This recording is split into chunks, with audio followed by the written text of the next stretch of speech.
Welcome back for episode 4, Star Stories. Now, before we jump in, I want to explain that I actually don't love calling these star stories. Similar to how I don't like calling your story a resume walkthrough, I actually prefer to call these behavioral stories. As we discussed earlier, most interviews are made up of a behavioral component and a technical component. So I like to think of this as the behavioral component of the interview and the stories that you are using to proceed through that section. Now, that doesn't mean I don't think star stories have use, and I actually prefer to use them early on to organize my thoughts. What I will say is that what you're going to find is that you're going to want to take these a little bit more in depth and add some more value to the stories besides the simple star story format. If you think about it, the star story format, which is basically a structure to communicate your story, is taught to everyone. If every single student uses the exact same structure to tell a story, it's going to come off extremely robotic. So I would explore other ways to tell your stories that might be a little bit more unique to you.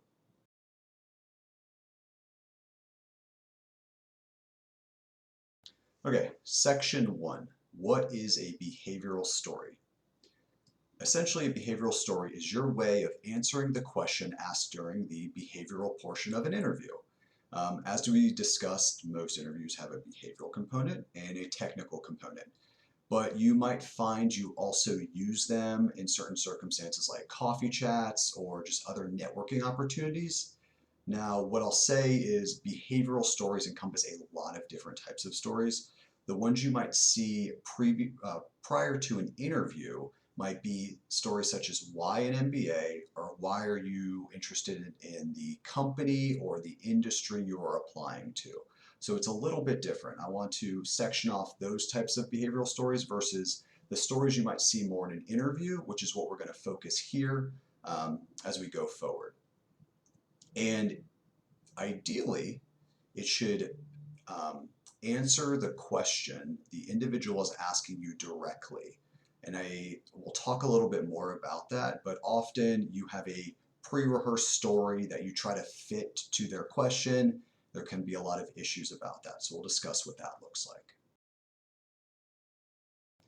Okay, section 2. What role do behavioral stories play? Now, the behavioral portion of an interview can often be half of what you're being evaluated on. So it's clearly very important, but it's often underprepared compared to the more technical pieces of the interview. And this is a large mistake that people make because behaviorals are really important and they're also a really good and unique way to actually separate yourself from everybody else interviewing for the same job.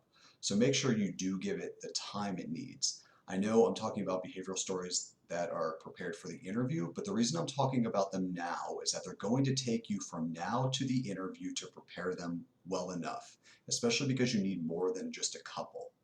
All right, so the interviewers are actually using them for a few reasons, just to kind of help you get an idea.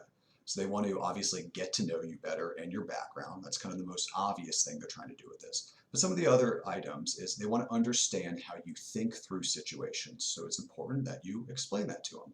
They also want to see how you compose yourself. Doing a behavioral story during an interview there's a lot of pressure going on. And they might ask you questions in the middle of it. So it's can you think on the fly? Especially if they ask you a question that you maybe don't have a perfectly aligned story for. So it is really important that you have some flexibility. They also want to see, obviously, how do you communicate? That is a huge aspect of pretty much every job you're going to get coming out of an MBA program, and they need a test for that. And the way they do that is through these behavioral stories. And also, have you prepared? It's just super easy to tell if you haven't prepared for this, if your stories are not very good. And nobody wants to hire someone who just isn't willing to prepare for the interview. All right. So behavioral stories, in a sense, are much more about understanding you in the way you think than the actual stories themselves. Now, let me explain that a little bit more. What they can figure out from the story is really about you and what you're doing, because they can't compare the actual content of the story across multiple candidates.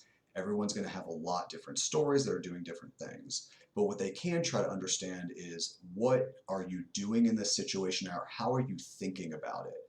And then what they can do is they can kind of extract that knowledge or that ability to think through a situation and apply it to different situations you might encounter in their company. So they're using this a little bit as a proxy for how you might perform in a different role. So it's important to keep that in mind as you develop them and also how you communicate them. And to be honest, there's going to be people that have more interesting stories to you than you. When I was developing mine, I was like really trying to concentrate on the coolest stories.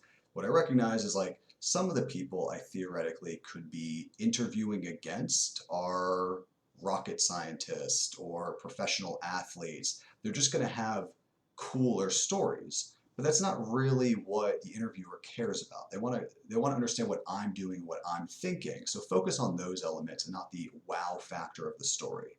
Obviously, if you have something that's really cool, it would be good because it's engaging and it's probably a little bit easier to tell that story. But don't put too much pressure on yourself to think of the coolest story and make it work. Pick a story where you are the central figure and you are the one making the decisions, so you can showcase your ability to think through different scenarios. Section 3, how to begin crafting behavioral stories. Quick word of caution before we jump in, there's a lot of ways to do this. I am presenting you one way. As always, check with a lot of people, ask them how they did this, check with second year, CMC, even clubs, to get a broad approach of how you can potentially go about doing this. I'm going to show you the way I chose to do it and the way I think worked really well for me. And so what I did was I had fewer stories that were more robust and more flexible compared to a ton of stories that were maybe more directly aligned to answering very specific questions. And the reason for that is that I just found that I didn't really ever know what question was going to be asked to me, so I wanted to have the optionality of being flexible in how I answered that. So how did I go about doing that? Well, first, a lot of time reflecting. Every night before I went to bed, I spent 15-20 minutes just jotting down different ideas, things I remembered about those stories, just kind of building a database of options of stories for me to choose from and details about those stories so I can kind of begin to piece that together. And I did this over a long period of time so that I really ensured that I was really thinking about a variety of different stories and kind of the details that I think would be really beneficial. So to get you started, kind of a few topic areas you might want to think about.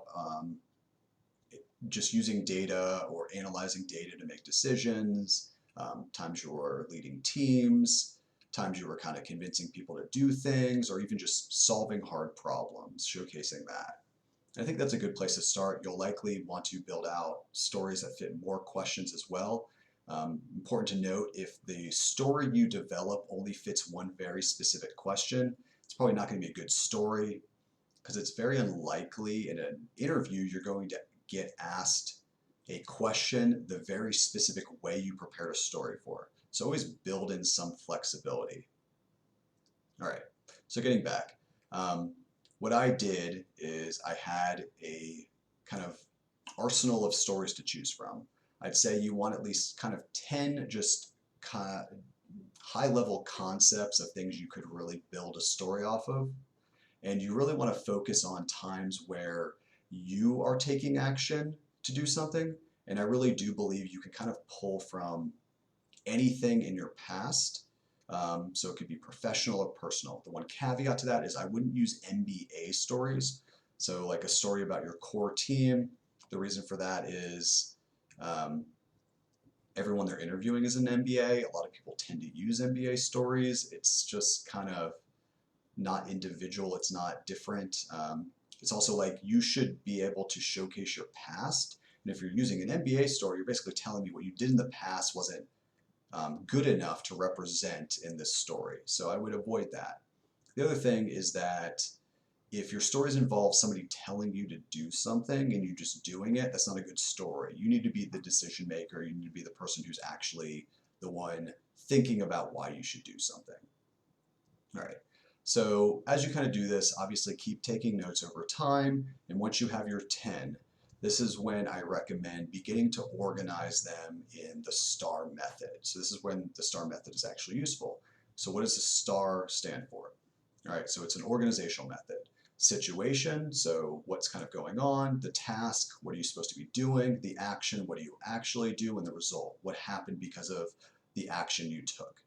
I think it's good to organize your stories in this manner because it just is a starting point to begin to think about them. It also lets you rule out stories that aren't going to be good. If they don't fit this method in a decent way, then they're not going to be able to be built out into more robust stories. So you can narrow them down and pick the ones that you think are better. So once you've done this, I recommend picking the 5 that you think are actually going to be the most flexible that you can use, and then start building them out even more. And how do you do this? Now, the way I began to build out these stories more was to ask myself questions that I think an interviewer might ask me. And you have to remember, you're not just going to get a question, answer it with your story, and be done. They're going to follow up with different, pieces. They're going to want to know why you did things. And so it's important to think about that on the front end, and in many situations, actually just include that in the story to make it a little bit more robust.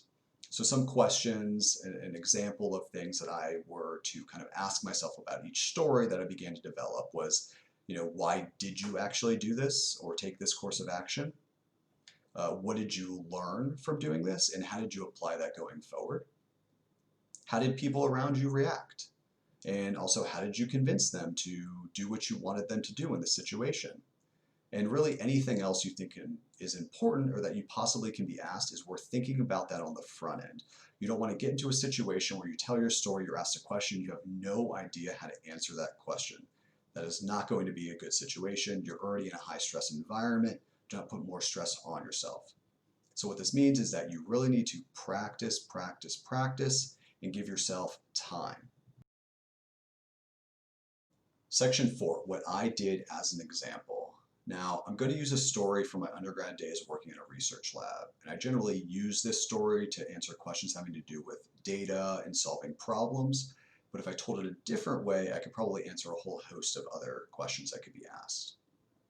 Now, my way of doing behaviorals was to actually give the result first and confirm that the story fit what they actually wanted me to be doing.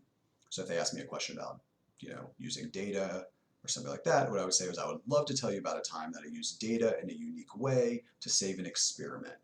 Does that sound like something interesting to you? And they could say yes or no. But what I want is to confirm that I'm proceeding in the right direction and that the story I'm about to tell them is interesting and applies to the question that they just asked me. This way we don't waste either of our times. Okay, so let's actually look at what one of my stories looked like.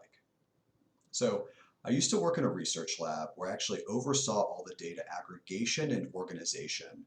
Now, after one of my quarterly reviews, I noticed a large portion of data just didn't meet the expectations. What I immediately did was try to isolate this data to figure out how much of it was out of line with expectations, and I found out about a third of it was. Now, before I can really do anything, I had to kind of understand what caused this and how to prevent this from happening going forward. Now, the way I decided to do this was to break the experiment down into all of its pieces. What I was really looking for was points that could result in procedural failure that could impact the experiment. And the biggest area where this could happen was actually the surgery we performed on the front end. So that's where I started. And there wasn't a super direct way for me to figure out what could have happened. But what I remembered is that when any lab technician performs the surgery, they actually have to check out a controlled substance. And so what I was able to do is go look at that log. What I decided to do was run that log against actually the outliers on the experiment and see if they mapped. And what I found is that the individual who performed the surgery also happened to be the individual where the experiment was out of line. So I knew right then that there was a procedural failure that we had to fix. Now, instead of just calling them out of everyone, I wanted to kind of fix this and make sure that we could prevent this from going forward. I didn't want them to feel uncomfortable that they had done something wrong. So what I did was kind of put 3 things in place. The first was I retrained every lab technician on how to do the surgery. I didn't want this individual to feel singled out. Second, I put new procedures in place that would prevent this from happening again and also gave me a better idea of what was going on in each step of the experiment so I can always reference back if something happened again like this. And third, I just had this individual shadow me for a little bit until we both felt comfortable moving forward. So not only was I able to save the experiment, but I was actually able to gain a great lab technician who was a phenomenal employee going forward. All right. So as you can kind of see, that's loosely bound to the star story method, but quite a bit different. It's not kind of the same structures you typically see, but the principles still stay there. And what I'm trying to do is hook the listener in with the problem and make it more interesting and have them follow me along and really understand the way I'm thinking through each of these steps. And what you can do is you can tell a lot about me through the way I'm communicating this. So not only are you kind of learning a way that I potentially solved a problem with data, but you're also learning that I care about people and the way that they think about things, which also maps very well back to my pitch or my story that I talked about in the previous section. So it's important that everything connects and showcases you as a person in some way. All right. So I also want to say that creating stories like this takes time, like everything I've talked about. It takes months to kind of develop a comprehensive story, think about how you want to tell it, and then practice it. So I really want you to focus on giving yourself time to do that as you go forward. Section 5, tips. Now I know I've said this a million times, but you should absolutely give your stories time to develop. Please do not wait to the last minute to try to develop 5 stories that can work in an interview. People do it every year, and those stories are not going to be nearly as good as if you start them now and begin to develop it over time. It really does show. Second, I think it's important to really think about how can you be transparent in your thought process through a story. So if you kind of reflect back to the story I just told you, I'm really trying to make sure that I'm explaining to some degree the logic I'm taking to go to the next step. And I think that's important. So really make sure that you're encompassing that within the story, because that is something the interviewer can use to kind of use to have as a proxy to determine if they put you in a different situation, what you might do. And if you're using logic in this scenario, you're likely to use logic in another scenario. So always make sure you're using logic in the way you're making your decisions. Next, focus on yourself. You need to be the person in the story doing essentially everything.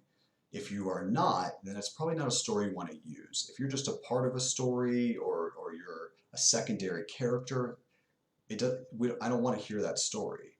I'm interviewing you. I want to know what you did, how you think, not how somebody else thought. So really make sure that even if in the actual real life event you weren't the main character, that the piece you talk about is what you were actually doing and what you were actually thinking about.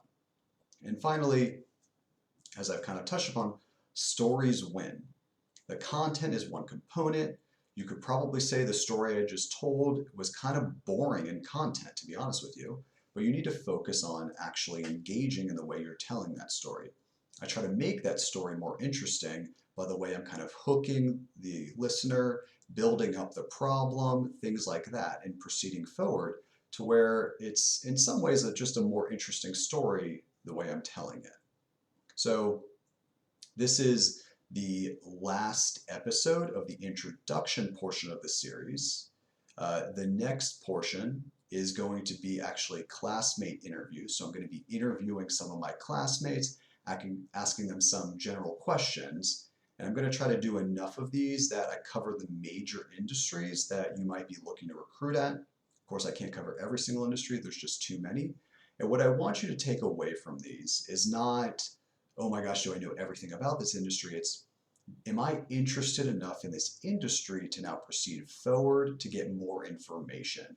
These are going to be very basic interviews with my classmates at a really high level because I want you to be able to decide pretty quickly what industries you're interested in and which industries you're not interested in. Because it is important to start early with recruiting and really make sure you can organize yourself. All right, so thanks for listening.